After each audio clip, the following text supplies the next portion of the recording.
lie to you. How's everybody doing out there in Streamland, huh? We missed you guys. We got the Twitch viewers, we got the YouTube, we got everything set up. It's been a couple weeks. Audio's on. The football, NFL football has started. College football is back. Notre Dame gets a big dub against Toledo today.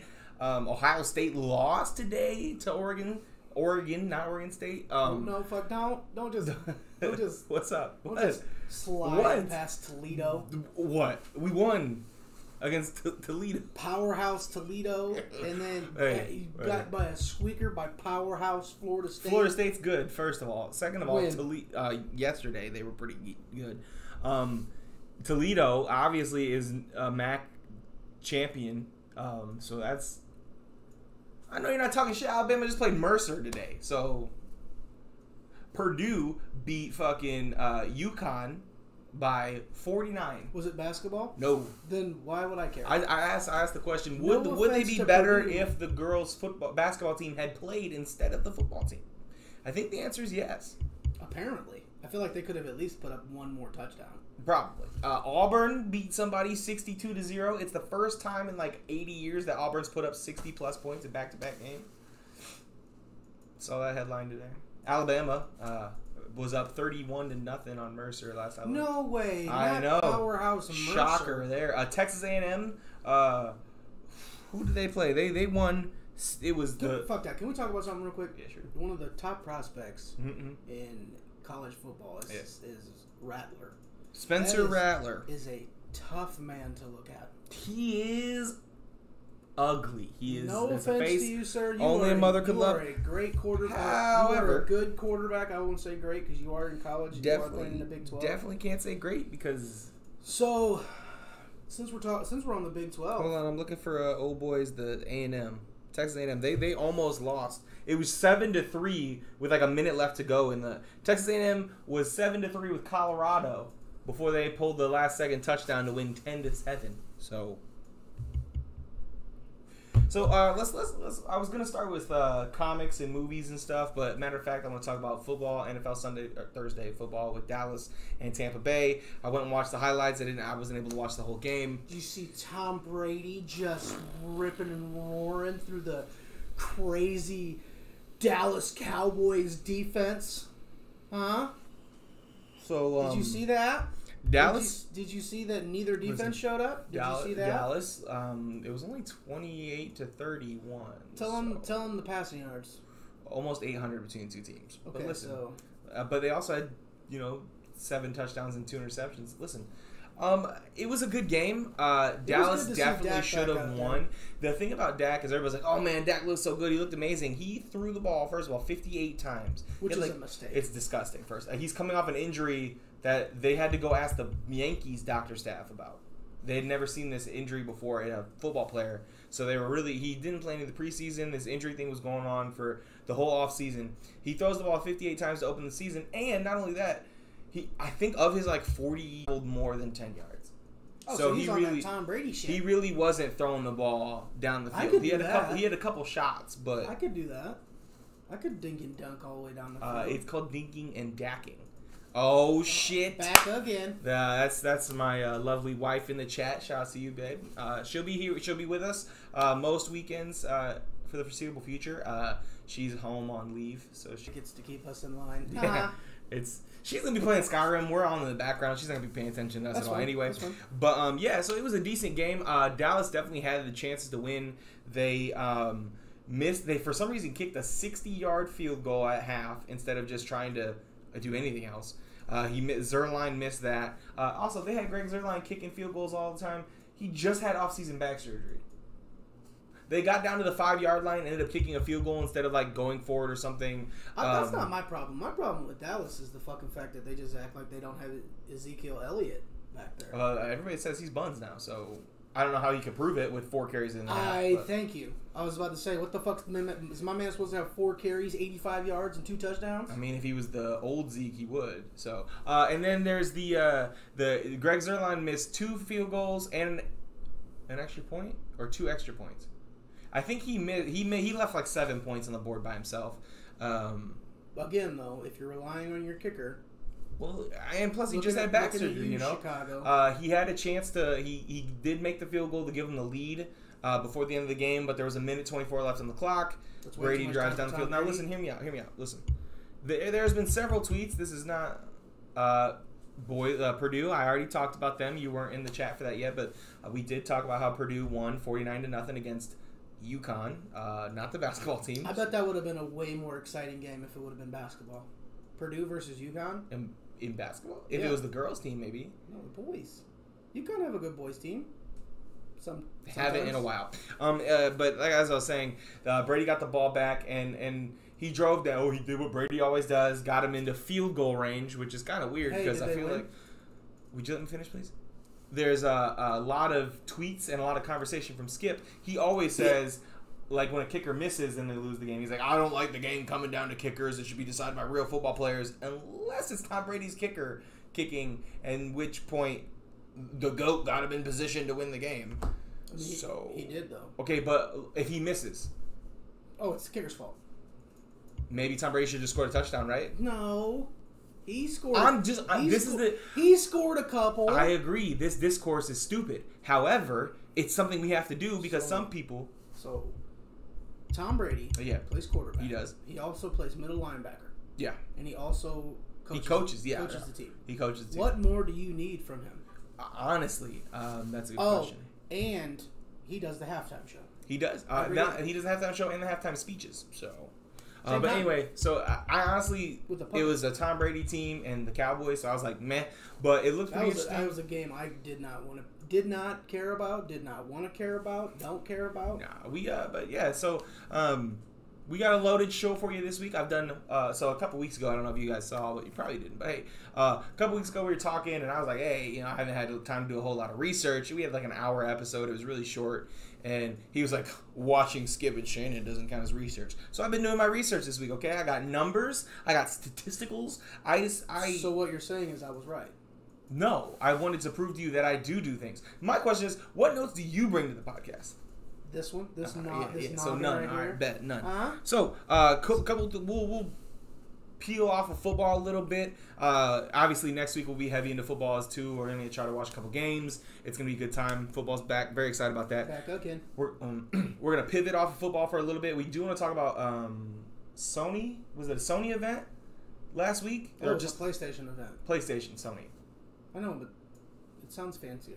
It was a Sony PlayStation event on Thursday. No, maybe. I think it was Thursday because we were playing with Jordan. They announced a bunch of games coming for the PlayStation 5 in the next couple years. God of War Ragnarok. Is that what it's called? Maybe. You didn't play those games, did you? I haven't played them either, but I really like the mythology. Like, mythology is like one of my favorite things, especially like Norse. So I bet I would like mythology. Them. But I've heard they're amazing games. This is number 5, I think, coming out. And it's obviously Ragnarok is taking Norse mythology now. He went through the Greek mythology a long time ago. The way I understand it, she's correct. We will get to that in just a moment. Why do you gotta make me sad? We really can't get a hold of one. I've been looking for a minute. One. The only time I saw time I saw a PlayStation 5 on sale at Walmart was $1,100. And I was like, nah, because they're supposed to be like $500, so I'm not doing that. Yeah, but your wife would have RKO'd you. Oh yeah, she would have killed me for sure. But I was like, what? But I was like, I was weighing my options. Show up with it at home and say oops, or ask. Is easier to right, and so what I did was neither and walked away because what's the point? Yeah, and you'd be buried in the backyard. Right, I don't want to be back there. So, Ragnarok, God of War Ragnarok looks really cool. It looks like they're taking. I didn't see the trailer for that. Really, it looks really good. I mean, obviously it looks good because the God of War games look good, but I mean, like the story they're trying to tell looks good. I enjoy, like I said, Norse mythology. They've got not a comic accurate, but a lore accurate Thor, like the fat Thor we see in what's it called? Endgame, that shit movie. But Megan Instant, that is one of my favorite fucking things. Stop, hey, chat, please, under control. We're trying to concentrate over here. My whole train of thought's gone. But the other games they did announce Spider-Man 2, and it appears that Venom.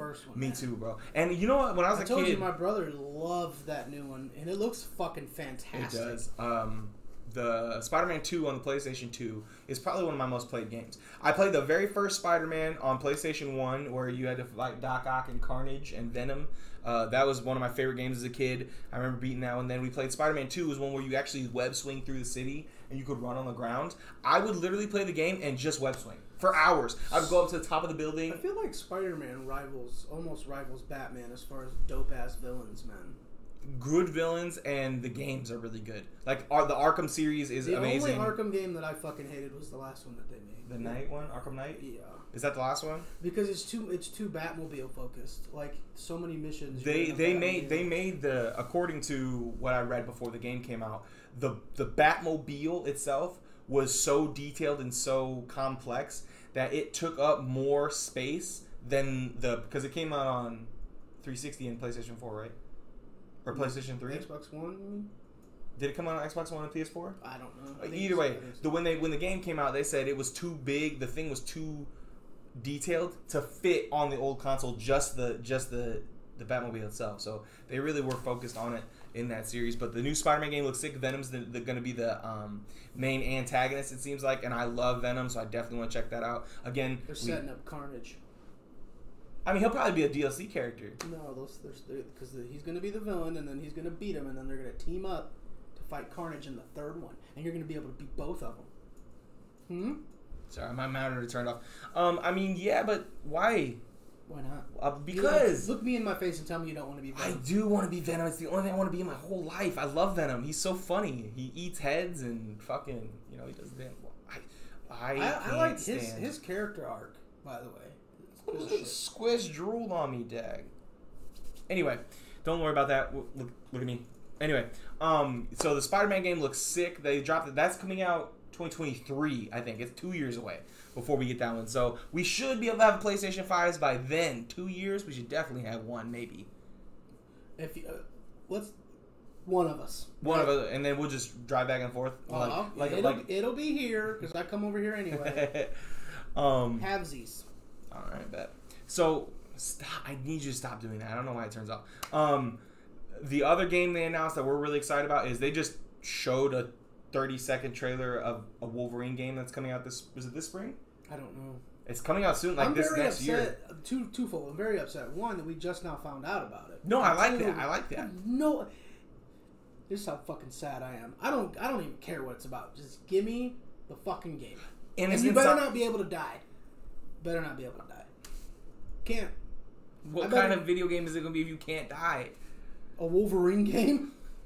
You can't have. How does it feel, by the way, being a Superman fan and you'll never have a Superman? Never game? Ever, and it's so ass. Ugh. I remember when Superman Returns came out. They had a Superman Returns game for the Game Boy. I got it for Christmas, right? That game was fucking Sudoku. It was like you had to match the color cubes in the right square, and you can't have the color. It was Sudoku with cubes. How good were you? I played it for 10 minutes after I opened it and then turned it off, and then I never played it again. It was ass. Yeah, Superman. I don't know why they're having such a hard time. Because he can fly. Hey, did you play DCUO? No. It was very good. The flight in that game was really good. But like, how would you keep him in one city? You know what I mean? Yeah. That's the whole problem. Because he goes everywhere. Like, it's not that. How would you keep him in the one city and make it make sense? They should 100% have a Superman game by now. We have the technology. Let's just make a good one, please. I'm not saying Superman on the 64 is literally almost renowned the worst game of all time. It is terrible. He flies through rings. The other thing I think they were struggling with was the power. Like, he can literally destroy a building on accident. Like, how do you put that? What are those games? Crackdown, where you can literally destroy the entire landscape. Yeah, and Battlefield you can too, right? The Battlefield games you can bring whole buildings down and shit. That's like their thing. When the new Battlefield game comes out, they show them blowing up a building and shit. You can though. It's pretty fucking cool. My brother played that shit. I hated Battlefield. The maps were so goddamn big. Yeah. I have to. I never saw another person. They're huge in Battlefront. No, they're not. Yes, they are. They're fucking humongous. In Battle... Like Battlefront 2? With fucking Star Wars? No, those maps were always small. How? Geonosis? It's huge. Dog, you can literally, all the main stuff is right there. You get from your spawn. I mean, to be fair, when's the last time we played that game? And when's the last time me and you played multiplayer? We had to take that game off because it's fucking huge. 125 gigs. Why? Because the maps are huge. No, it's the character detail. I do miss Kylo though, sexy bastard. Hey, anyway, me and you, Fazzy Cakes. Wolverine, Fazzy Cakes, by the way. Wolverine. We don't know anything about it. The only thing they showed us was a trailer. We get to see the claws talking shit to Wolvie. And it says Wolverine 2022. We have no idea what it's going to be about. I don't know. It's going to be good, man. Ready? Through the neck? Through all of it. Is it got to be rated M? Yes, and it has to be bloody as fuck. I want to see. That's one thing about the next game that we're going to talk about. I want to see Viscera. I want to see blood and guts, and I want to see heads coming off. I don't think it'll sell really well, but... Why not? What if you have a toggle where you can switch it? They've never sold a game like that. You should. It's rated. They'll have it rated M because it can be set to an M setting. Yes, they have. Mortal Kombat back in the day, you could turn the blood off and on.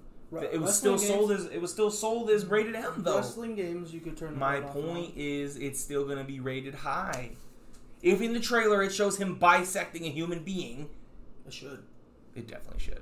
You see how violent Logan was? Yeah, Logan was dope. And also, no more talk about Logan, because someday we're going to watch it, and... Are you sure? I don't think so, honestly. I don't think we're ever going to watch that movie, ever. Do you think you'd be alright now? I'd be cool. I'd still be fine with it. You think so? I'm a heartless person. But you are. I'll tell you this much. I know who wouldn't be alright with it. Yeah, we're talking to you, audience. But she's playing Skyrim. She's knee-deep in wizard shit. What was the other game you want to talk about? Knights of the Old Republic? Knights of the Old Republic is getting a remake, and it's not on Xbox. It's exclusively PS5, meaning they're not going to dumb it. Funny because the I know. First one was exclusively Xbox. Yeah, because fuck Xbox. The reason it's important that they're... I have both, by the way. I had both at one point because I was going to play The Witcher 2 before I played The Witcher 3. And I didn't, because I got like 4 hours into Witcher, and I was like, this game is hard. Anyway, the Knights of the Old Republic strictly PS5, so they're not going to have any, it's not going to be dumbed down at all for backwards compatibility. It's going to be straight next gen, Ultra 4K, all that special stuff. Oh. Sorry, man. I do. Sir. Hey, but anyway, so it's going to be really good. If you don't know what Knights of the Old Republic is, I don't know how you don't, but anyway, Knights of the Old Republic. Why are you watching us? That's I can't speak. Knights of the Old Republic was an old game like 2004 that came out for the Xbox where you create your own Jedi and you go through it's role playing game, not necessarily open world, but you follow the story it might be now, and your decisions matter. So you get 3 choices at any pivotal point. You get a light side choice, a dark side choice, and a middle of the road type thing. And essentially you get to choose whether you end up as a Jedi or a Sith. What's the coolest part about those games is you can literally play it 3 times, 3 different ways. And and you get different outcomes every time. Obviously, the Sith is the coolest one, but to me personally, I feel like I would be a neutral, a gray Jedi of sorts. I don't know, man. Going through that first playthrough, I might be Sith, but who knows? That game is also coming out in a couple years. It's not going to be ready next year, which is sad. But I think we talked about this a couple months ago, that they're making better because your decisions matter and like you have morality and stuff. It's not Legos. It's definitely not Legos. But like I was saying before, we talked about this a couple months ago. I don't want to say reported. There was rumors. But it was rumored that they were going to be making a Star Wars game. So I'm super excited. They showed Revan in the trailer, and he's the main bad of the OG series. So super excited to see that. I hope they go the Fallen Order route, like when Vader shows up. Spoiler alert, you can't fuck with him. Yeah, because you shouldn't be able to. Revan's not as powerful as Vader. Are you serious? Are you? No. Okay. So, Vader was... Vady cakes. Hey, shout out to all 3 of the viewers. Appreciate you guys. Thanks for hanging out. Feel free to talk to us in chat. As you see, we will answer as often as we can. Maybe they're in the YouTube chat and I missed them. Nope, just that. Okay. Anyway, so yeah, that's the video games landscape we're kind of looking at right now. We're definitely excited to get some of these playing. Speaking of we'll stick in the comic book video game, you finished Invincible. I started and finished it. Well, to be fair, it's been 2 weeks. If you haven't seen Invincible, feel free to click away or put us on mute for a little bit. It isn't a new show, but it is a show worth watching. And if you like that, I don't want to spoil it for you, so I'll give you a second. Invincible. Okay, Invincible. So episode 1, I did not know it was going to start that hot. I thought, because I had seen the scene when he murderizes everyone. I thought that was going to be at the end. That's what I thought too, because I had seen it and I was like, oh shit, that show looks kind of dope. Let me check this out. I definitely thought he was going to have I was like, alright, so obviously he's not going to be a bad guy. Like, obviously it's just going to be like, they're not as good as what they seem, you know what I mean? Like, yeah, his people? Yeah, the Justice League characters. Ripoff. Oh, got you. Like, okay, maybe you think they're the good guys, but they're really not. They're really bad, and he's especially actually being with it good. Being on Amazon, it's kind of boys-esque. Yeah, it's... And you gotta watch that show. I keep watching everything you recommend. You never watch my shit. That's not true. Supernatural. I'm 13 seasons into that shit. You recommended that. That, and you watched Castlevania. I'm almost watched done. More of what you've recommended than vice versa. You got 2. I got like 8. But I watch more things than you do. Fucking stuff. Invincible, fucking tell you what, bud. The Witcher. The Witcher. Actually, I started out on my own. Did we talk about me finishing that too? We mildly talked about it. We didn't really go into a whole lot of it. Anyway, let's finish Invincible. Yeah.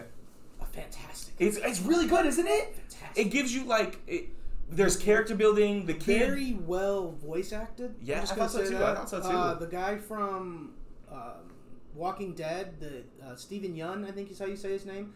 Oh, I can't remember the Asian guy. Oh, okay. He's the main character. Oh, and you got J.K. Simmons, fucking... Yeah, Omni-Man, yeah. Omni-Man is fucking phenomenal. He's fantastic. Sandra Oh, who played on Grey's Anatomy, she was the Asian doctor on Grey's Anatomy. Oh, really? She's the mom? She's the mom. Makes sense. But anyway... Do you know voice actor. the old guy, hair scarred, who's like the leader of the secret government agency guy? Yeah. He reminds me of what Stricken would be written like. Yeah. As a real, if it's Stricken. Stricken. Except Stricken is an albino dickhead. But a motherfucker. What is he? You find out?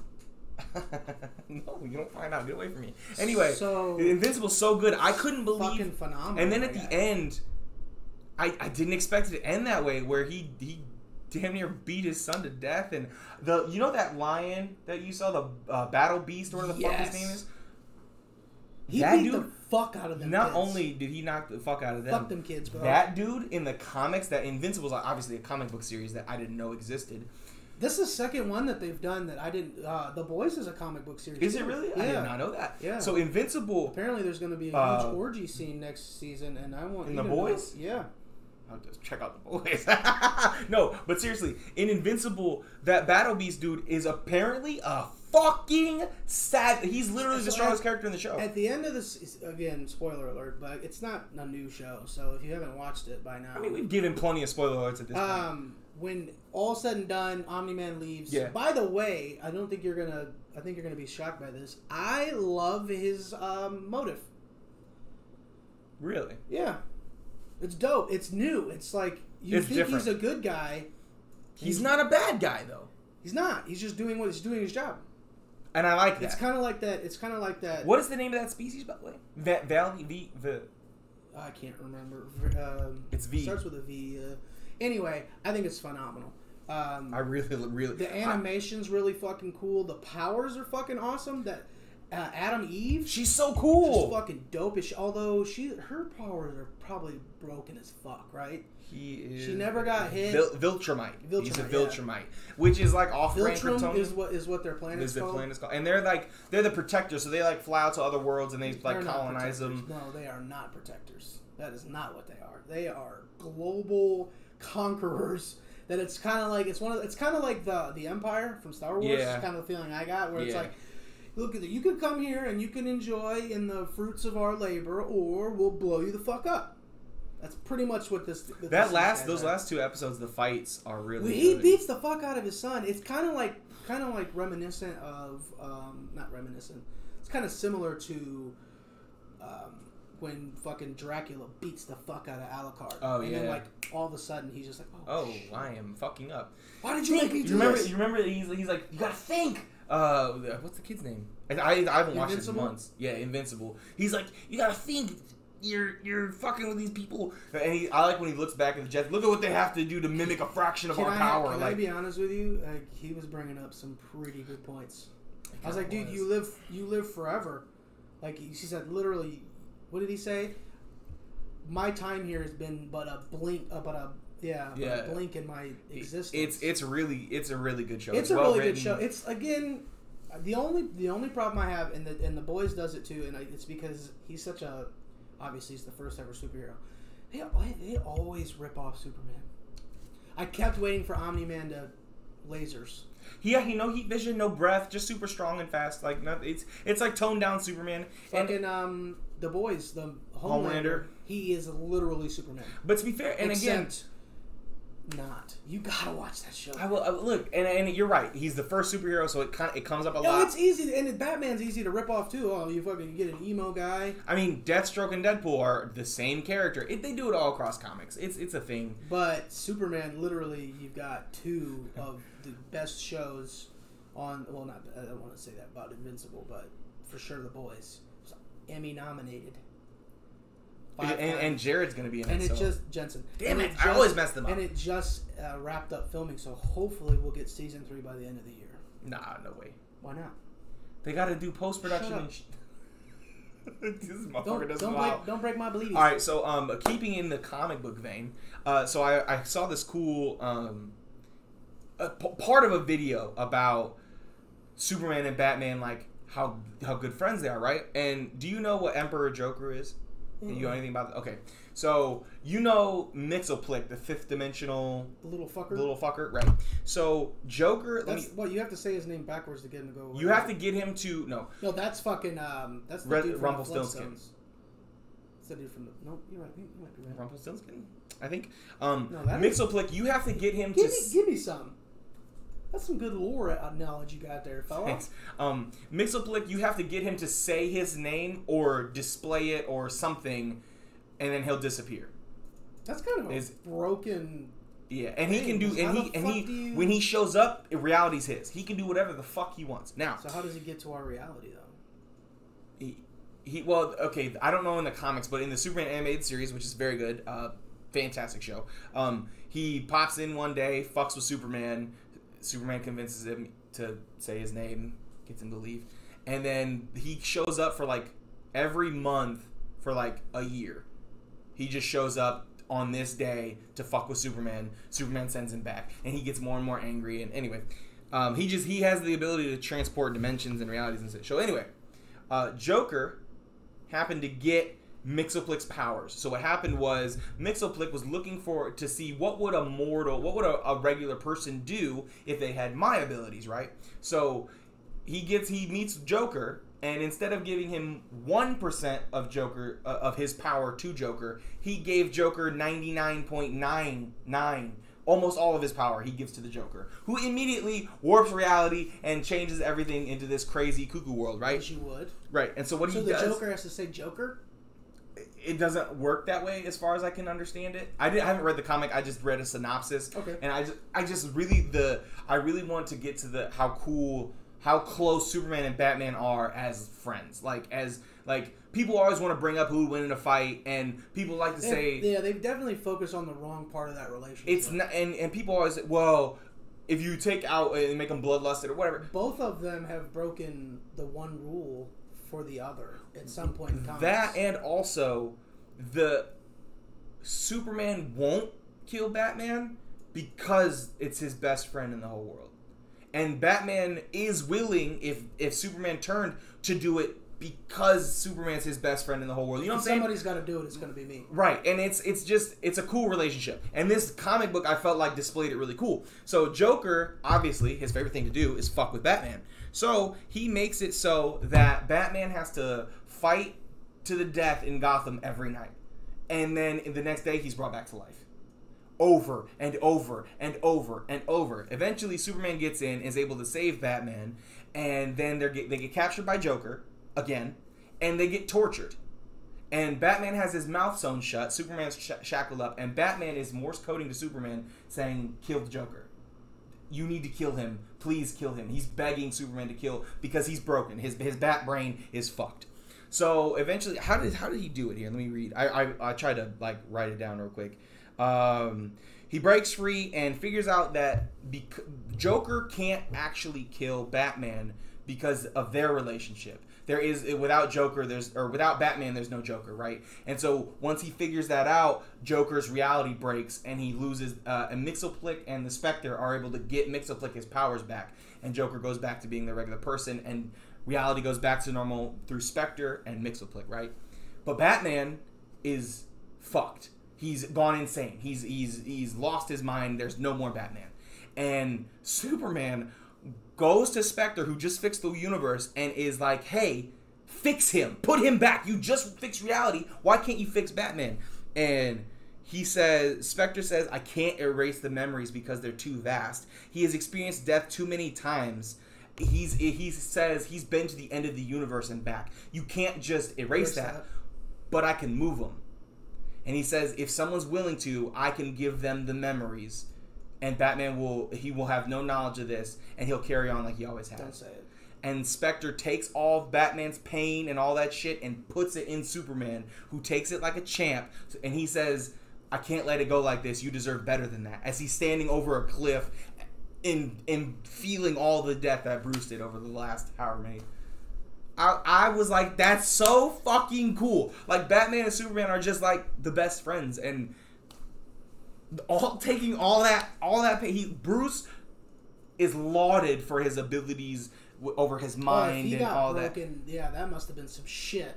Yeah, it's just I was really stoked to like, because I'd never heard that comic before. You are right though. So many people focus on who would win in a fight that you're overlooking the better part of that. That story. They're dynamic. Yeah, and he can pick out. So I know he's got superpowers, but he can pick out Bruce's heartbeat on Earth from space, from Earth. Do you know what would Batman's heart sound like?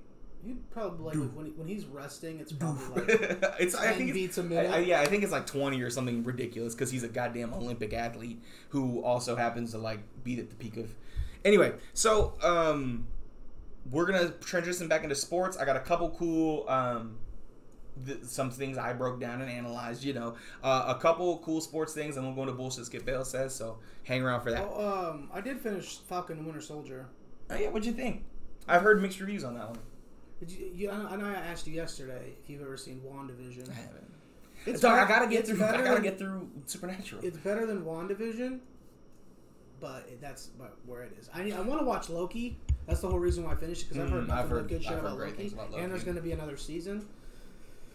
And I'm like sitting here, so I finished The Witcher, fantastic. Which comes out in December. I finished Invincible. Like, I'm sitting here in this fucking just aura of nothingness. No, you finished. You're sitting in this aura of good shit. You finished, man. That's awesome.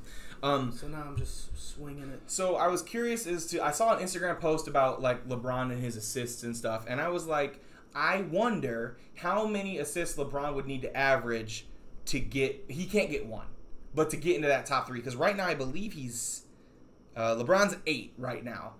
If he averages 500 assists for the next 2 seasons, if you take out, if you just take his whole career, he averages 485 a season. That's not including shortened or time missed. So he's right there. I feel like 500 is not, especially as he's going to come off scoring more. Fucking AD can fucking stay healthy, man. And they got Russ. I think this year, I think he's going to average double digits again. Yeah, I think so too.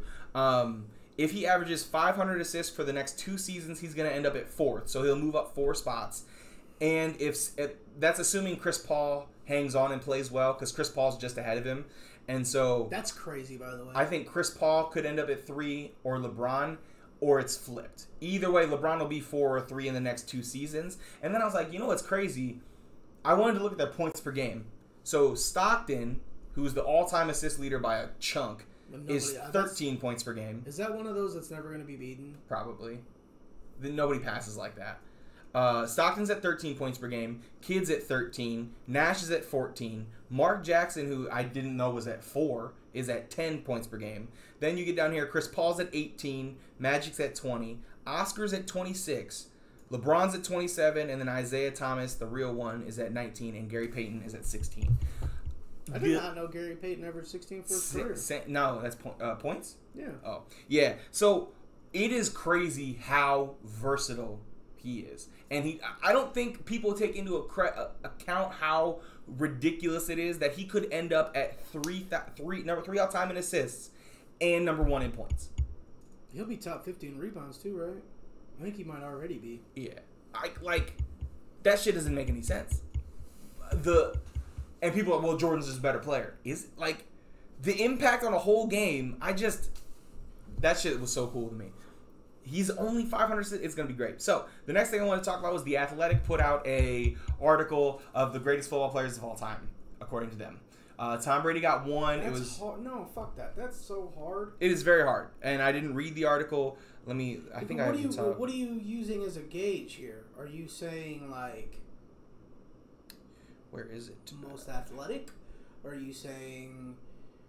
We'll save that for later. Where did I don't know.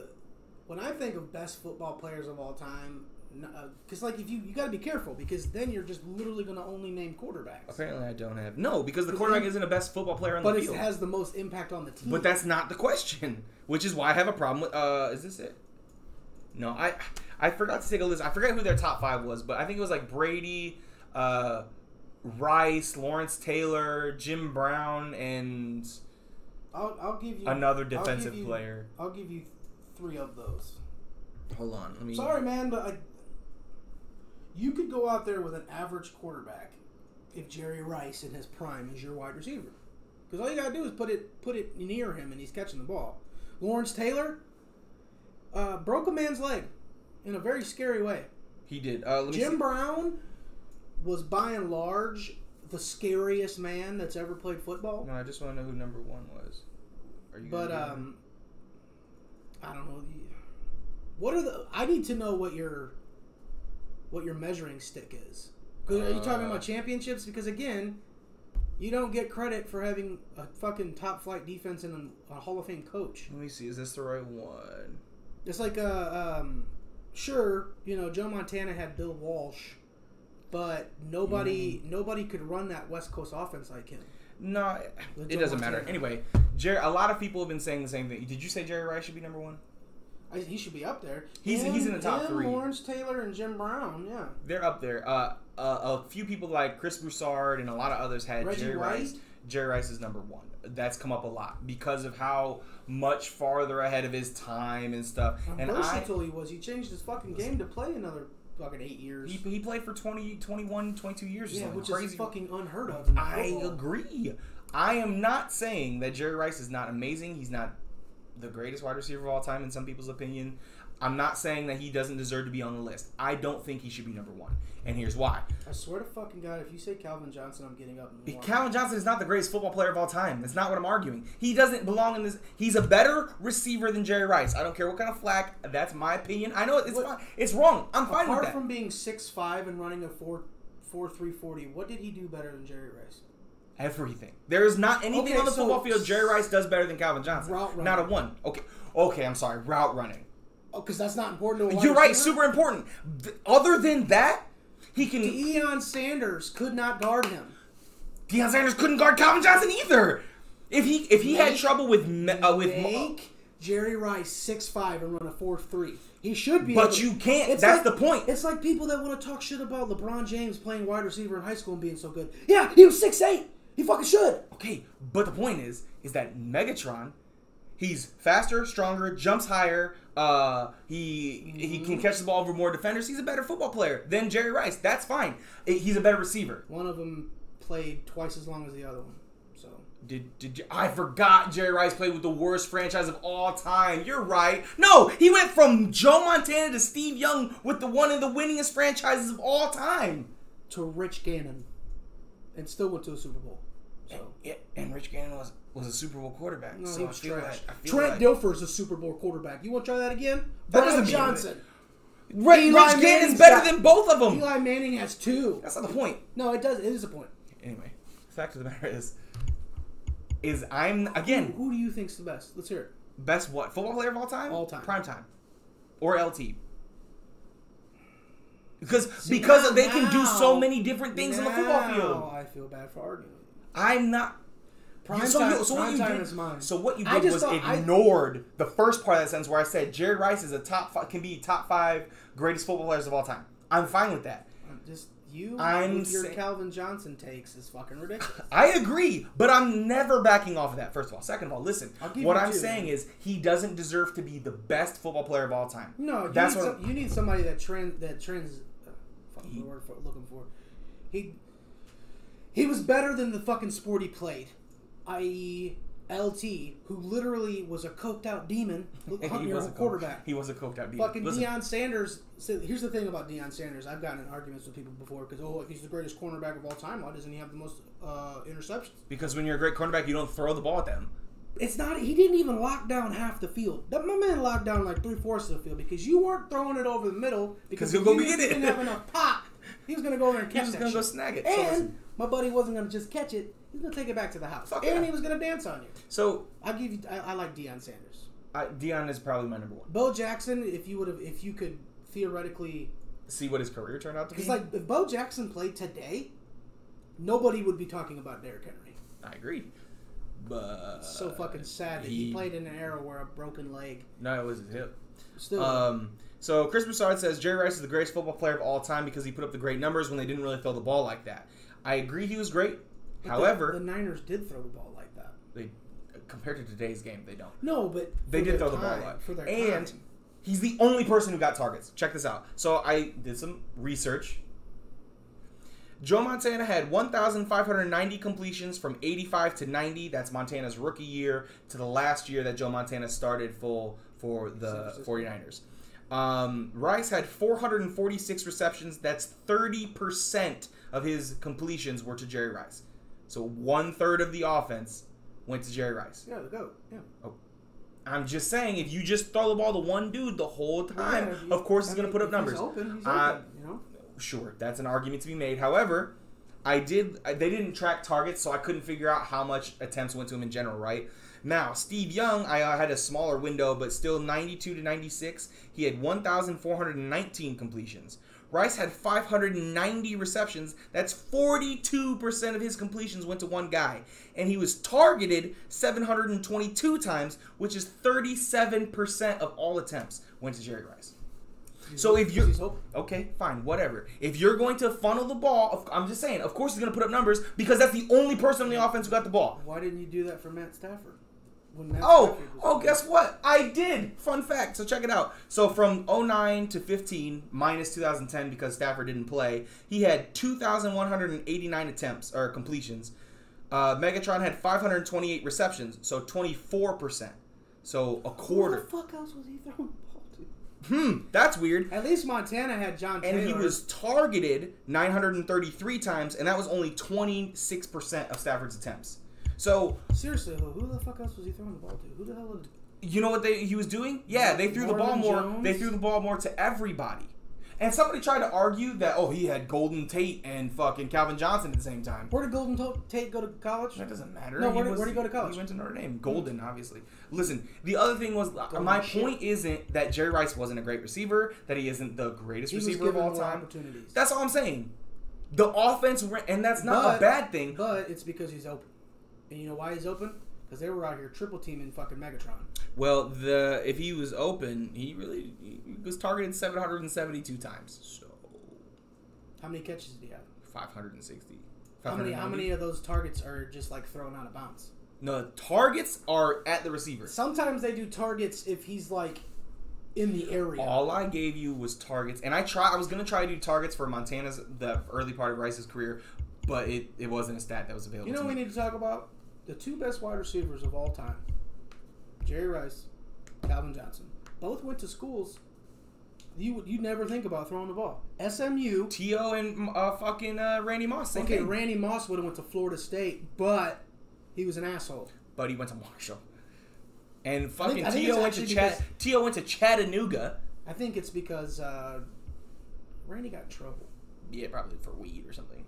And I only say that because that's what he got trouble for in the NFL, not because he's black. Let's calm down. But all I'm saying is this, is that, yes, he's a great receiver. I'm not saying he wasn't. But when you take Stafford passed almost Twice as much? Nah, like 600 more times over a similar time span. Well, it seems like that's why the Lions weren't successful. You should have fucking just thrown it to fucking Megatron anyways. I agree with you. But when you... So, let's say on some of those, he wasn't open, but was able... Because he was great, he was able to make a catch. That opportunity isn't given to everybody. He was given more opportunity, therefore he put up great numbers. It's not. I'm not saying he's not great. I'm saying he's the only dude they threw the ball to. So of course he put up great numbers. That's the only argument I have. A lot of people tend to forget because he didn't have crazy ass numbers. But in the '80s, there was another wide receiver on the opposite side of who was really John good. Taylor was really good. So you couldn't. And you had Clark. You couldn't double cover Jerry Rice all the time. I think that's the reason why he was open. Whereas the Lions. It was Megatron and fucking who? Brandon Pettigrew? Fucking that was a tight end Marvin from Oklahoma Jones? State. Golden Tate, we just talked about that. His rookie year, he had Roy Williams, and not when he was good with Dallas. Anyway, the argument wasn't to say that Calvin Johnson is better than Jerry Rice, which he is. But the argument was that Jerry Rice, while yes, he played a long time, he was also given the opportunity to allow. He was throwing the ball all the time. So that's why his numbers are great. And when you look at it compared to today's NFL, even the great wide receivers don't get 37% of your quarterback's attempts. I think it's a result of a changing game plan versus targets. Whereas back then, I just didn't think they were like, fucking good luck. We'll give you coverage over the top. Now, dog, they literally, there's that one, when they were talking about how great Calvin Johnson is, right before he got into the Hall of Fame, there's that fucking picture. I think he's playing the Saints, if I'm correct. Yeah, and they're lined up two dudes all touching him. Yeah, they never did that to Jerry Rice. No. And the argument I'm not saying that Calvin Johnson's not great. No, he is great. He's not. I literally and when you look at the totality of his career, and you look at... You put him on a semi-decent team, oh, dog, they win at least one Super Bowl. But he didn't even want to retire. Like literally. Anyway, they've done that. Detroit Lions have done that. Potentially the greatest running back of all time. Willie, Walter Payton, and Barry Sanders to me are interchangeable. You could argue. You can argue for both. And Calvin Johnson, who they just wasted their careers. Literally top 2 wide receiver, top two running back. You pissed the bed. You could. You know what you could have traded him for? Fucking everything. You could have been like, all right, listen here, New England. I'll trade you Calvin Johnson. I will. If you let me own 2 of Bill Belichick's kids. And Bill Belichick's like, all right, hold on. Honey. Listen, we got to send 2 of them to Detroit. You pick. There, we got 3. We got 3. You pick the one you like the best. The other 2 are going to Detroit. Remember when Molly wouldn't clean her room? Remember that? Yeah, fucking God. And fucking Steve. He never does his chores. So look at him. He's a Steve. Anyway, we named him Steve because we didn't want to get attached. I just wanted to break it down and show that while yes, he's great, he was given more opportunity than everyone else. So of course he put up great numbers. But he's not the greatest of all time. Literally, name the only thing that I think Deion Sanders never did was throw or kick a football. No, but he caught him. He caught him on offense and defense and punt returns and kick returns. Dude, he lined up a receiver for multiple games. That's the whole reason why he left San Francisco. Because they wouldn't let him play receiver. They wouldn't let him play wide receiver. But he won us a Super Bowl. But Dallas, though. That was our last one. 94, son. That was the year after I was born. At least it was out of the 80s. I know that. Anyway, do I have anything else written down here? So let's talk about something. Let's talk about it. So you are a fan of 2 teams that live in the 80s. Yeah. Why? Well, see, it goes like this. When you're born and as you grow up, you're indoctrinated with some things, and sometimes those things stick. No, I'm not talking about why you're a fan. I get that. I accept you for who you are. Oh, thank you. I'm asking on behalf of your 2 fan bases. Well, why do they do it? Why the fuck can you guys both not grow up and let it go? So here's what it is. So you know how... Here we go. All right. You know that one time, and you know the time I'm talking about. It's like real good, probably the best. You know what I'm talking? You know, the best time ever. You know what I'm saying? Yep. Sometimes you just kind of want to go back, and you're kind of chasing that feeling a little bit. You know what Bears and Notre Dame fans are? You guys are that guy that had a spectacular junior year of football. Never get over. He had I had 14 touchdowns that year, and you're like, dude, you are 45. You mean Mike Aaron?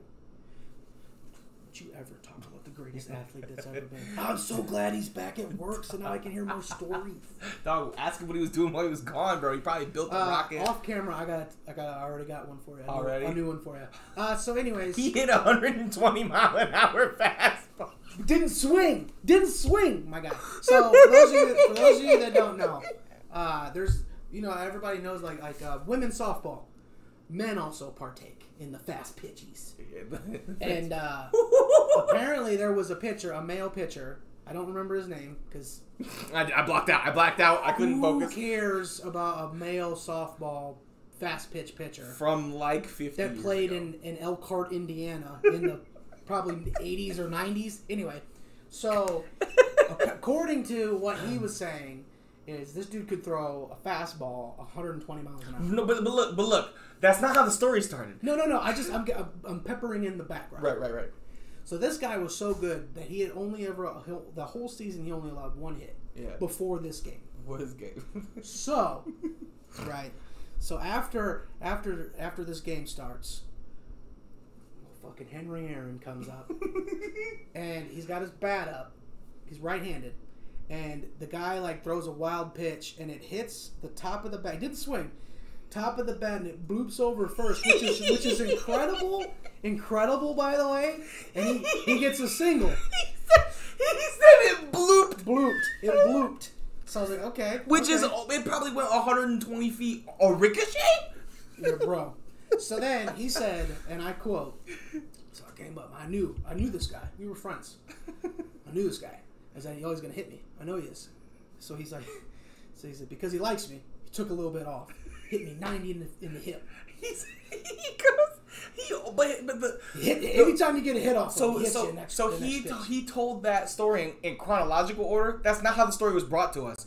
He came up, was talking about fast pitch softball. Was like, yeah, I got hit by 110 once, but he took a little bit off to help me out. I said, I did tell it the whole. Excuse me, right? I'm sorry. You said he took a little bit off and hit you with 100. What? How fast did you do it? About 120. And so the best part was, for example, then at the end, he explained why he got hit because he blooped it. I'm like, it. This story's all out of order. First of all, so I'm Mike. I'm standing next to Corey. I'm telling the story across. So I'm like, right. So this guy is Mike, and he's talking this way, and next to Mike over here is Corey. So I'm looking at Corey. Mike can't see Corey, and he says 120, and Mike goes. Mike says 120 miles an hour, and Corey goes. I'm like, keep it.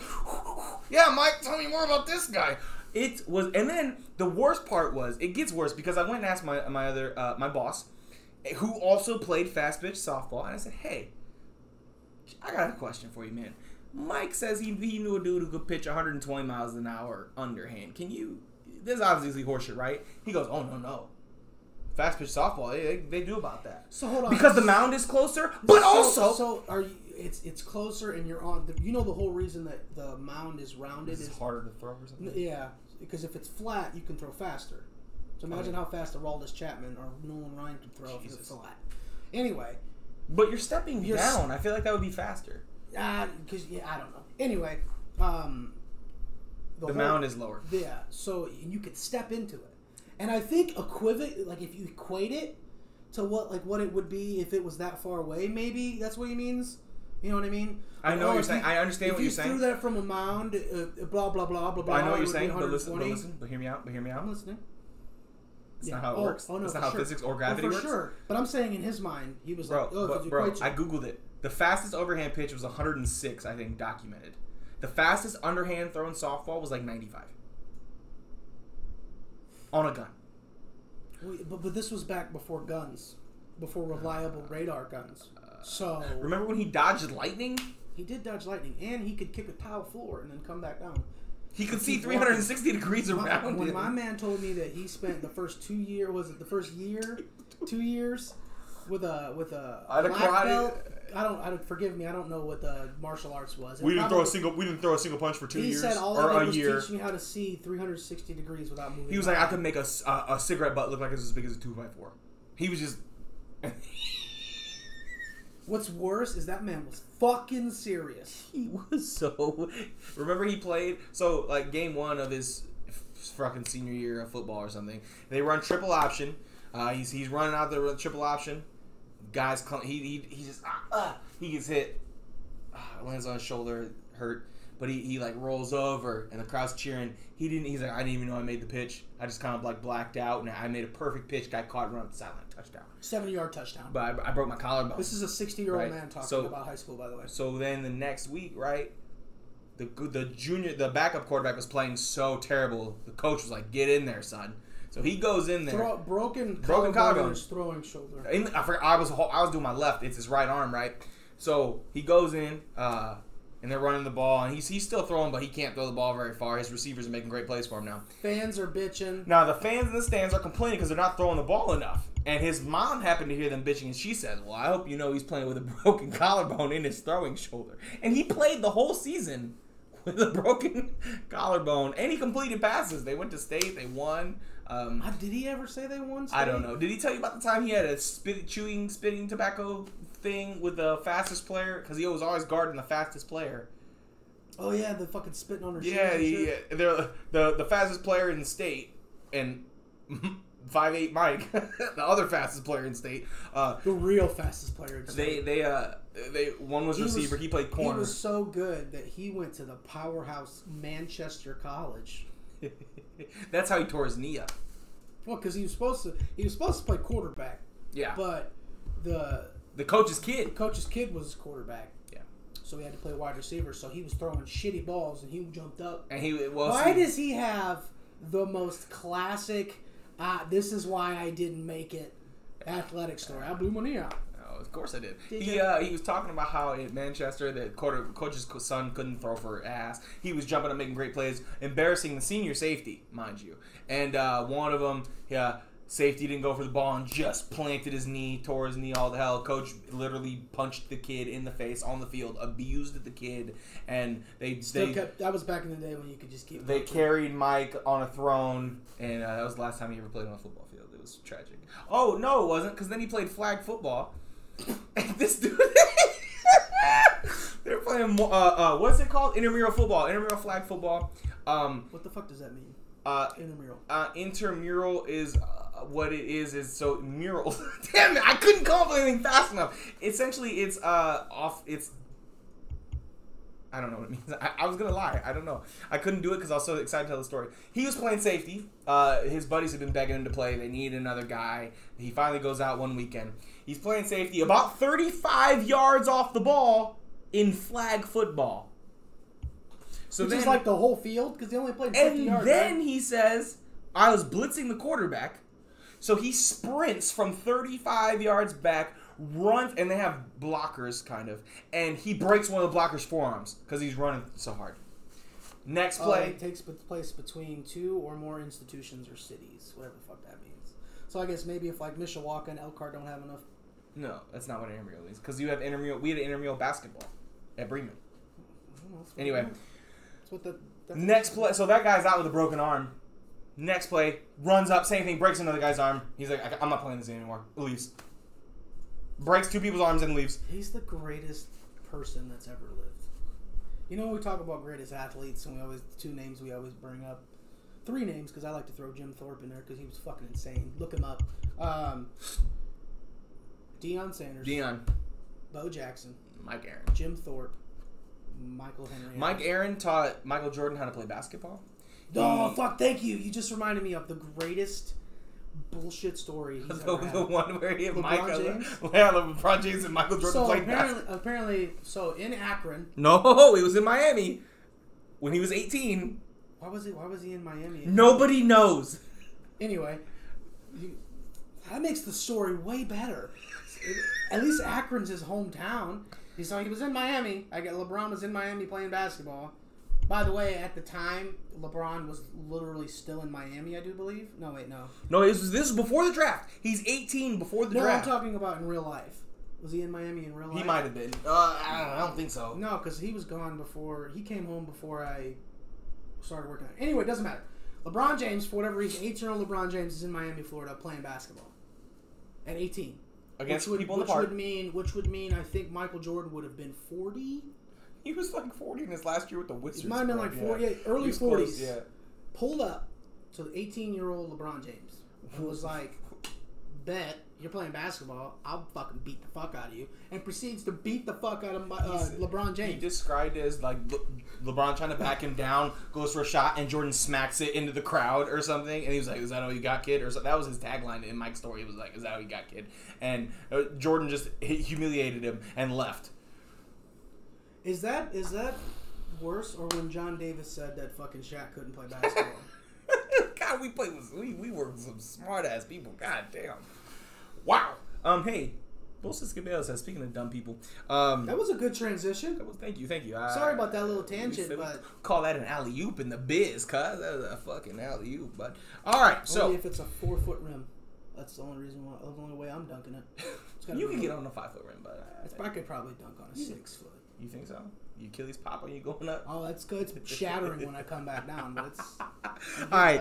So Bullshit Skibale says, for those of you who don't know, maybe you're new here, is a segment we do every week. Essentially, I go around and I listen to as much sports talk and stuff as I can, and I find Bullshit Skibale says button. We do, we call it bullshit Skibale says because it used to be just all the garbage that came out of his mouth. But now we've broadened our horizons. Stephen A's on there now. Oh yeah, you'll catch Colin every once in a while. But anyway, so they were talking about swapping out. What was the argument again? How many teams would trade for Deshaun Watson, if they could, would trade for Deshaun Watson? Like, how many teams? So they're throwing out, like, would the Browns, would the Ravens, would, all these other teams, right? And let's see, where was I at? Here we go. The Browns 100% would trade Baker Mayfield for Deshaun Watson. I don't think so. Just purely off of what he's going through right now. Take that out. Oh, take that out? No, it's as a football player. He's got clean slate. You have no issues. You're getting. Hell yeah, Cleveland. Okay, thank you. Yeah, okay. Because we were about to fight, and I didn't want to fight. No, I thought you meant like as he's standing right now. But then they were talking about the Bills, and the argument came up that would the Bills hypothetically come off of Josh Allen in a trade for Tom Brady or Aaron Rodgers right now? Why would they do that? That's the dumbest thing I've ever heard, right? And how is that? How is that the same as trading for Deshaun Watson? Listen, it was a twisty turn, and they ended up at what team wouldn't give up their young quarterback for a better quarterback or something. Anyway, point being, that's a stupid take because they're both old as fuck, and Josh Allen just came off an almost MVP season. And they just paid my man. They are all in on Josh Allen. As they should be. Like, he's played well. I'm not trading Josh. Forgive me, I don't know how old he is. It's got to be 23, 24. 25, I think. For 44-year-old Tom Brady. Yeah, he said it with a straight face. 7-year-old. He was like, "Oh, the Bills would definitely come off Josh Allen for Tom Brady." No, they wouldn't. Who said that? Skip. He's fucking high. It's Tom Brady. He's the GOAT. Obviously, you're taking the GOAT no matter what, right? So listen, moving on because that was a stupid take. He said. And he does this shit where he'll sneak in a bullshit thing right as they leave the segment and think I won't catch it. He goes, if you fucking switched Tom Brady and Patrick Mahomes in the Super Bowl, the Chiefs still win that game. Tom Brady dies in the first quarter. They bury him in Tampa. What are you talking? Listen, he was like, Tom Brady gets the ball out faster than Mahomes. He wouldn't have been sacked any time. Who's he throwing the ball to? Everybody was covered. Bro, and also didn't have enough time to throw the ball away. And also, he's like, Hut.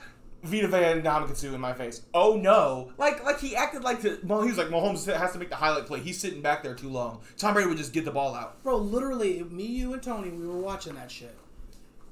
And I think it was. I left in the third quarter, right? I went home in the third quarter. Second quarter, I think.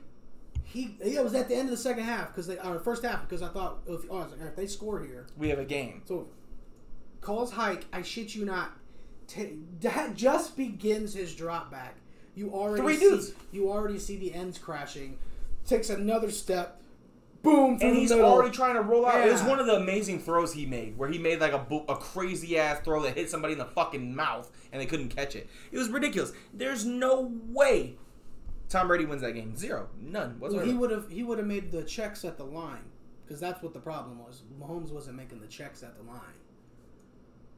What would Tom Brady have done at the line? Hey, try blocking. Hut. Oh, Tom Brady would have been killed if Ndamukong landed on Tom Brady. It's over. He would have turned to Tom Brady would have done the Peyton Manning Tom Brady lay down. Oh, just lay down. That's one thing I do respect about both of them. It's like, fuck it. Why am I fighting? I'm sacked.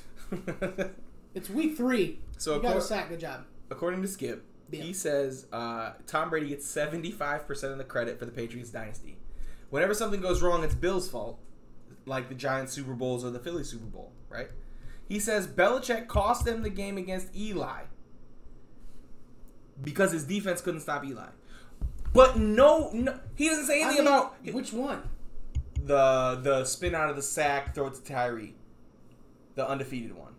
Listen, that was just bad defense by Rodney Harrison. Hold on. Start at the beginning of the play.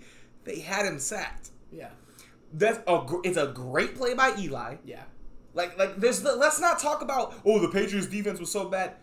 Eli Manning made a great play. You can't blame the coach for the defense making a good play, but the offense making a better one. Eli, as much as I like to shit on him, those 2 Super Bowls, he had some of the best fucking plays I've ever seen. The dude was fucking dot to Mario Manningham down. You know what the best part? I don't think I've ever told you this. The best part about that story, right? I was at a Patriots fan's house. Right. We were watching that game, and when he completed that dot, I was like, "You're fucking fucked." And then he was like, yeah, you're fucked." Yeah, you're fucked. But listen, and so the only time, a lot of people talk about the blown coverage on that Plexico Burress touchdown. I don't think it was blown coverage. I think it was the perfect play in the situation. Also, listen. The play before, they showed the play before the throw, the Tyree throw. Asante Samuel drops a pick. It was a terrible throw by Eli. Asante Samuel goes up, drops it. That's Bill Belichick's fault? Yeah. You see what I'm saying? Like, how are you going to blame Belichick gets no credit for the offense being good. Asante Samuel, by the way, for those of you that... He was a great corner. Yeah, he was damn good. His son's now playing for the Chargers. That's cool. No. He plays for the Bucks. Asante Samuel Jr. plays for the Bucks? Did you see Murphy Bunting's arm? Stop. I'm still having nightmares. My arm snapped like that. Guys. Anyway, points being. It can't be Belichick's fault if he puts the play. Hey, the ball's gonna be thrown here. How was it his fault in the second game when Tom Brady scored 14 points? Was lasering the ball over the middle to wide receivers, and it was just too high. None of them could catch it. The Wes Welker drop. Oh yeah, the Wes Welker drop. The fucking in the Giants Super Bowl, the week before the week leading up to the game, during their media week, one of the Plexico Burress said we're going to hold them to 14 points, and Brady goes, "We're only going to score 14 points. We're the highest scoring offense of all time," and they scored exactly 14 points. Now that's not Brady's fault for the greatest offense up at that time. Only scored 14 points. That's not Brady's fault. Well, Brady does what he always did. He led him on a game-winning drive. But if he would have done what he always did, he would have put up 35. That's weird. Brady does what he always did. He drove it down and got him in field goal range. So the kicker had to make the game-winning clutch plays and not Tom Brady. Because if Tom Brady would have won the game, that's a different thing. But getting it and hoping the kicker makes it, that's not clutch. That's not the same goddamn thing. And I hate that we equate it to that. He's got game-winning drives in all these Super Bowls. No, the kickers won the goddamn Super Bowls. Because if they missed, he gets no credit. I hope he calls Vinatieri and thanks him for 2 of those 7. Sorry. Anyway. You good? Yeah. So, LeBron shoots 34% from 3 for his career. And Skip says that's horrible for a caliber of his player. He doesn't shoot like Steph does. What does Jordan shoot? Oh, I looked it up, by the way. Thanks for telling me. Jordan, from 3, shot 33%. That's really... But they didn't emphasize the 3-point embezzlement. Oh, that's weird. It's like you're taking the goalpost and moving it. That's crazy. My man only had 1 good year through shooting 3, right? Yeah, 92. Is that the greatest? Is that the best Jordan? 92? Dream Team Jordan? Yeah, by far. Colin Cowherd played a game on his show. He likes to play little funny games, give him funny names. This one in particular was called Tua or Hua. Yeah, so he's on the list for that dumb shit. Moving on. No, fucking put Joyce Taylor on there too. She didn't veto it. It's his fucking show. Hey. Tua or Hua? She could have said that's Hua. That's what she could have said. It's Hui. Get him out. Colin Hua. And it was spelled Tua, HWHO-A. Hua. What would you have called it? I wouldn't have. I would have said, would you pick Tua or this guy? I mean, it doesn't have to have a catchy-ass fucking name. But it does if you're on a Colin show. Come on. Hello? Tua or Hua? You're on bullshit. Skip Bayless says just for that dumb shit. You. So, in a jog, he looked into Shannon Sharp's soul. Skip goes, Paul Millsap is going to be more valuable than Carmelo Anthony. I need you to be for real for a minute. I need you to be for real. Yeah, I got you. Who the fuck did Paul Millsap play for last year? Denver Nuggets. And he averaged 6 points per game in the playoffs. Okay. Just 3 rebounds. I've never been a big Paul Millsap guy. Listen. I'm just saying. He was talking about how he played big minutes for the Nuggets. He played really well. He averaged 6 points a game in the playoffs. 6. That's 3 baskets and probably more likely a basket and a couple free throws. Paul Millsap is going to be more valuable than Carmelo Anthony, who last year averaged 18 points in the playoffs or some shit like that. Fuck off, Skip. Brady took off his knee brace after 13 years of wearing the knee brace. Now, he said he was taking it off. Has he been wearing it since he got hurt? Since the cheap shot from Eric Berry? It wasn't a cheap shot, and it wasn't Eric Berry. It was Marcus Pollard, and he fell into the quarterback trying to make a play. He dove into him. Oh, I'm sorry. He tried to sack the quarterback. That's crazy. Wow. Accidents happen. Targeted this. It's football. Can't hurt the goat like that. Anyways, what's up? I'll kill you.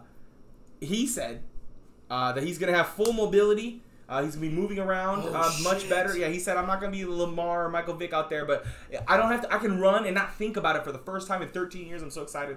He also played Thursday Night Football with the knee brace on, so I don't know what that means. And also, nobody gives a fuck. Ooh, I'm fully healthy. Shut up! Nobody cares, Tom. Moving on. Thomas.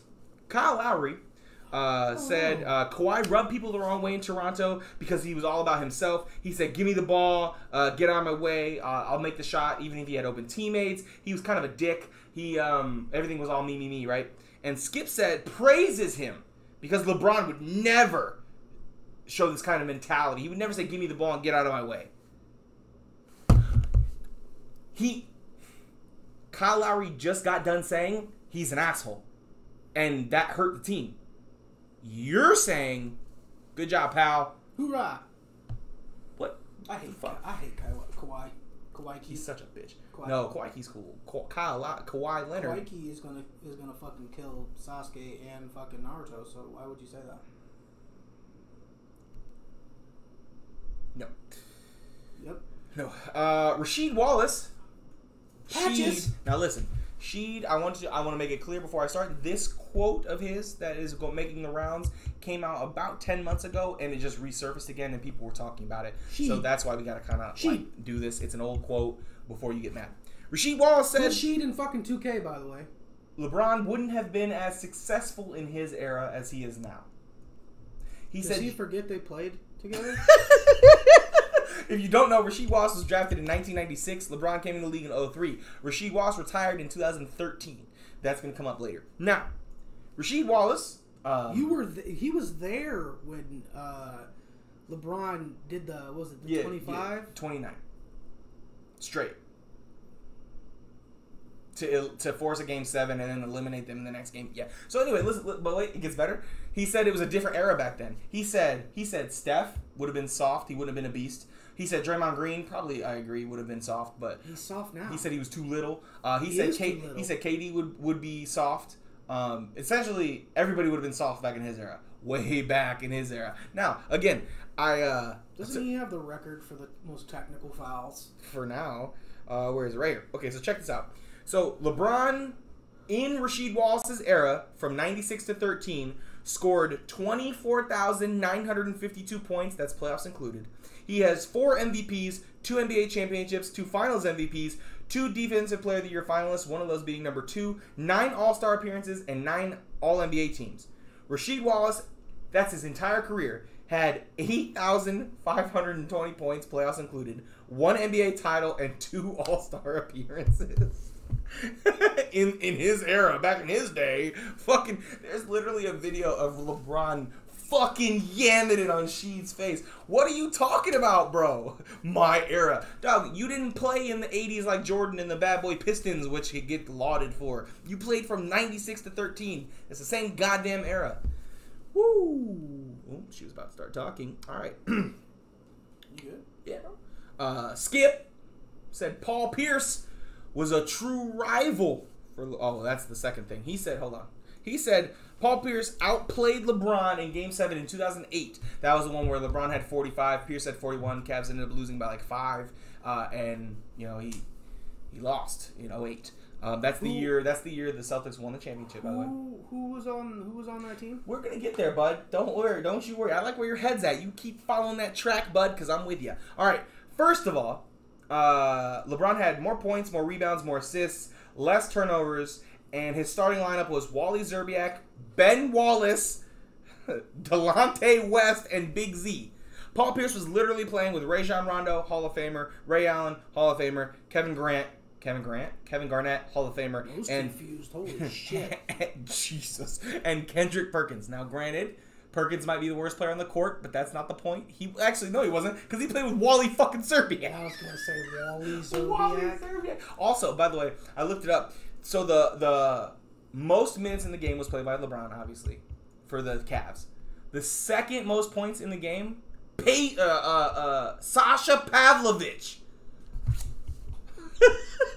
So we had Ray Allen against Sasha Pavlovich. That's a close-ass matchup, bud.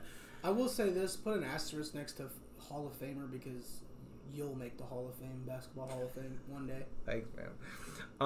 And all it takes is during that same argument of who's the rival for LeBron James, Paul Pierce, he said, from 2008 to 2010, Paul Pierce owned LeBron James. He really did. He stuck it to him there, bud. All right. So LeBron James, and it's actually a lot closer than you would believe, which is indicative of how good the teams they were playing. But we'll get to individual stats. Paul Pierce wasn't bad. He just isn't LeBron James. Not LeBron James. So he was a true rival. I looked it up because I have to do my own research. You do. They played 69 games against each other, playoffs included. 39 regular season games, 30 playoff games. 35 wins for LeBron in total, 34 for Paul Pierce. However, in the playoffs, it's like 17 to 13 or something. So LeBron's got a whole series advantage there. The stats, however, aren't close. LeBron was 29, 17, and 6. That's rounded up or down based on averages, with 2 steals and a block per game against Paul Pierce. Paul was 19, 5, and 3, so significantly less, and 1 steal per game. In 56 of their 69 games, LeBron outscored Paul Pierce. But you're right. That was a rivalry, I'm sure. Can I still open this? Was that possible? Oh, yeah. Anyway. Skip, you're an idiot. But also on Bullshit Skip says, surprise entry, fucking Dan Le Batard from 2003. Daniel Le Batard on May 25th column wrote, LeBron James is going to disappoint us. He isn't going to live up to the unprecedented hype. He can't miss. He is the new generation's first can't win kid. James is going to be a Ryan Leaf bust. Isn't going to be a Ryan Leaf bust, mind you. Problem is, with the expectations, he isn't allowed to merely be Peyton Manning either. He'll always be a very good player who is never good enough. There is one standard for him to reach, Michael Jordan. And anything less than that will be a failure. All James has to do is become, ho-hum, just about the greatest thing we've ever seen. Jordan, Tiger, that's where the bar has been set. James isn't allowed to merely become Jamal Mashburn. Who the fuck is Jamal Mashburn? You don't know Jamal Mashburn? No. He's a basketball player. Okay, I figured that much, pal. Thanks. You don't know Jamal Mashburn? No. He was alright. Not at these prices. And James isn't even the best player in his own draft, by the way. Carmelo Anthony will be better immediately and forevermore. Anthony gets to swoop in under the radar while every guy in the NBA, every single one, tries to break LeBron's young confidence. So Dan, let it simmer. Oh, sorry. He is right about one thing. That if he wouldn't have been as great as he is with all the hype coming in, he would have been considered a bust in my opinion. Definitely. But he's not a bust. But he's... Do you remember like 2 picks after him when Darko Milicic got drafted by the fucking Pistons? How many picks after him? Was it 2? Just 1? LeBron, Darko, Melo. Wade went 4, Bosh went 5. Wade, Bosh, yeah. That's a crazy top 5. Bro. The Pistons didn't want Melo because they had Tayshaun Prince. You have the greatest small forward of all time, second greatest player of all time, depending on where you want to put him. Darko. Melo. Top 30, top 25 player of all time. Yeah, top 10 small forwards of all time for sure. Yeah, sure. Dwayne Wade, third best shooting guard of all time. And Bosh, who was good in his own right. He was good. Darko. Fucking Darko, who, by the way, is a goat herder in wherever he's from. As he should be. I don't mean that disrespectfully. That's a fact. I'm not being an asshole. That's really what he does. So yeah, that was 2 weeks off there, pal. But I think we crushed it. You think so? I don't think I got anything else. I always think we crush it. You got anything else, pal? What are you thinking? Oh, all right. Look, I got to vent about 2K for a second. So I was kind of in a funky mood, but Tony wanted to play 2K a little bit. Well, I asked him if he could play because I was gonna. Anyway, it doesn't matter. I was like, hey, you want to play 2K real quick? So we played, and the way our games go now is he'll get out to like a 7-8 point lead, and I can't catch up.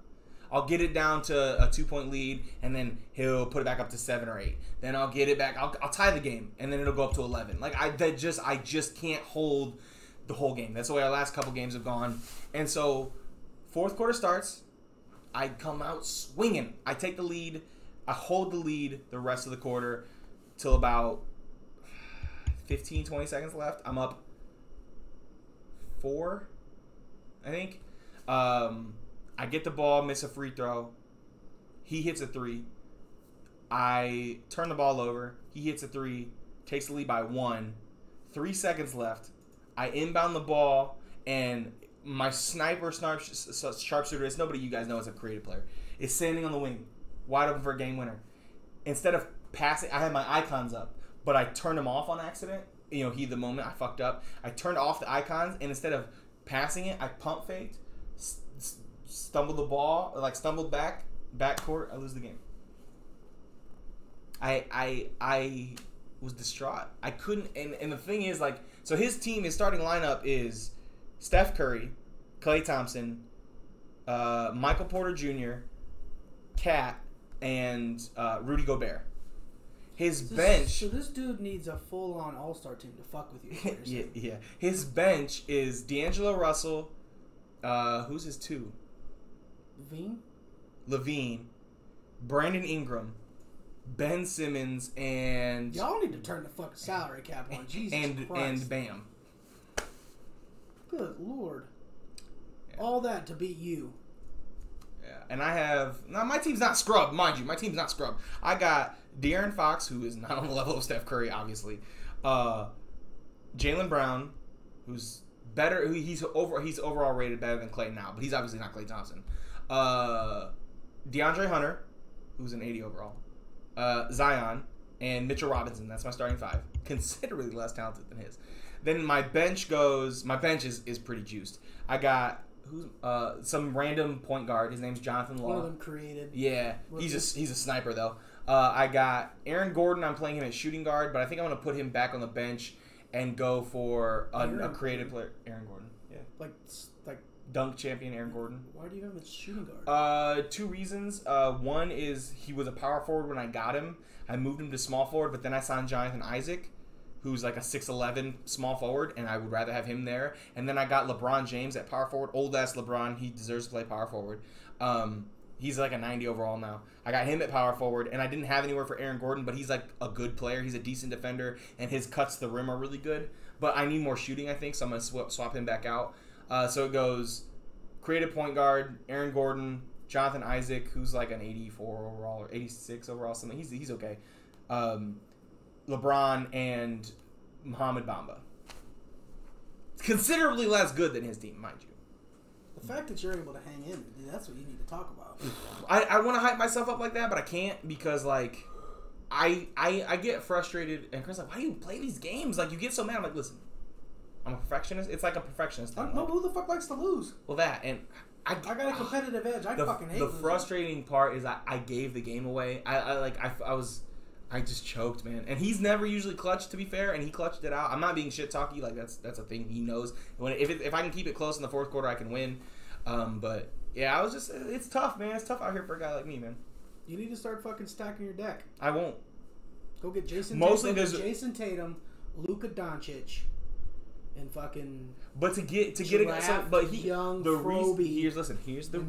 here's the reason he's stacked his team and I haven't. 2 reasons. 1, he's willing to trade all of his players. For example, that stopped recording a while ago. Or did it? Oh, all right. I mean, it says we're still recording, so maybe that part froze. I don't know. Anyway, we'll check that out later. We might miss episode 90 on someday when I upload those. What were we talking about? 2K. Oh, so like for example, he signed Steph and Kyrie in the same offseason. But then he traded Kyrie for Devin Booker and Brandon Ingram, and like he gets the All-Star players and then trades those away. Whereas to get an All-Star player, I would have to give up De'Aaron Fox or Zion, and that's like the cornerstones of my team. So I'm not willing to do that. LeBron has a no trade clause, and plus I want LeBron. I want to try to get him a ring, which I honestly don't think I can beat him in a 7-game series. And I don't have any other trade value. Isaac is another trade value, but he's like my second, or he's probably my 3rd best player. I just don't have any trade value. And I traded all my 1st-round picks to get Isaac. So I can't stack the team. And I won't because I would like to not win doing that. Boring. But anyway, and the problem is we're playing on super short season, so it's only like 20. I think it's like 21 or 27 games is the shortest you can go, and they don't have like development, so you can't train your players you can't give them mentors or whatever to like make them better. That makes sense. It's ass though. Like do you know how busted my team would be if Zion could shoot better from 3? If who's my other guy in the starting line? If like my center Burks, I could work on his defense or something, but I have to take him all the way out of the lineup now because he's too slow. I have to start Mitchell Robinson for defensive purposes on fucking Cat. It's just anyway. I think that's all we got for this week. Tune in next week. Hopefully we'll have another episode next week. We'll be talking a lot of NFL football. Obviously what Bullshit Skip Bill says, and if I can find anything else to watch, we'll definitely be doing that. But yeah, hopefully y'all have a good week.